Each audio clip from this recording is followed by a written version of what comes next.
KKB atau kelompok kriminal bersenjata merupakan suatu kelompok di wilayah Papua yang menebar teror baik kepada warga sipil maupun TNI dan Polri.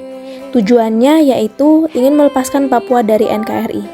Secara sederhana, OPM sama dengan KKB sama dengan gerakan separatisme. Dampak jika tidak segera ditangani yaitu semakin banyaknya korban kekerasan dan juga pembunuhan.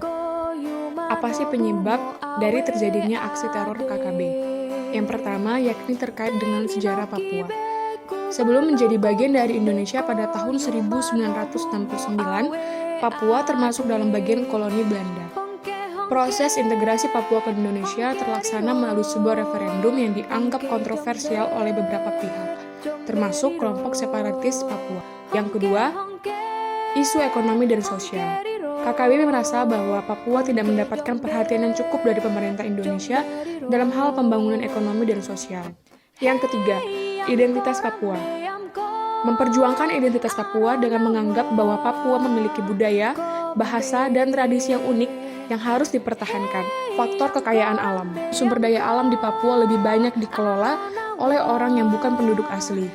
Maka faktor tersebut bukan tak mungkin jadi alasan mengapa Papua ingin merdeka untuk mengelola sumber daya alamnya secara mandiri. Yang kelima, adanya dukungan dari negara-negara luar.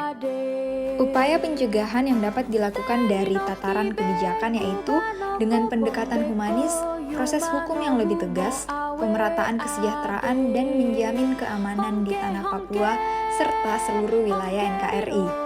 Adapun bentuk implementasi kebijakan yaitu dengan membuka dan mengadakan forum-forum diskusi untuk menerima aspirasi masyarakat, meningkatkan kepercayaan masyarakat dengan mewujudkan pemerintahan yang baik dan bersih dari KKN, melakukan sosialisasi terkait separatisme di seluruh wilayah NKRI, khususnya daerah rawan, meningkatkan kualitas pendidikan dan pelayanan publik, serta membiasakan hidup yang saling menghargai.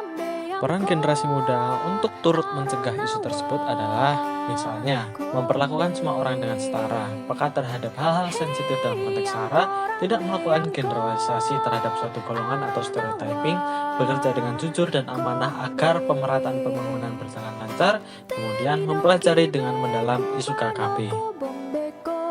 Selain itu, kita juga bisa berperan dengan mengkampanyekan indahnya keberagaman, tidak menyampaikan ujaran kebencian, melaporkan kepada BNPT apabila ada aktivitas yang mengindikasikan bibit KKB, terbuka untuk berdialog dengan simpatisan KKB, serta aktif memberikan kritik dan saran kepada pihak-pihak pembuat dan pelaksana kebijakan.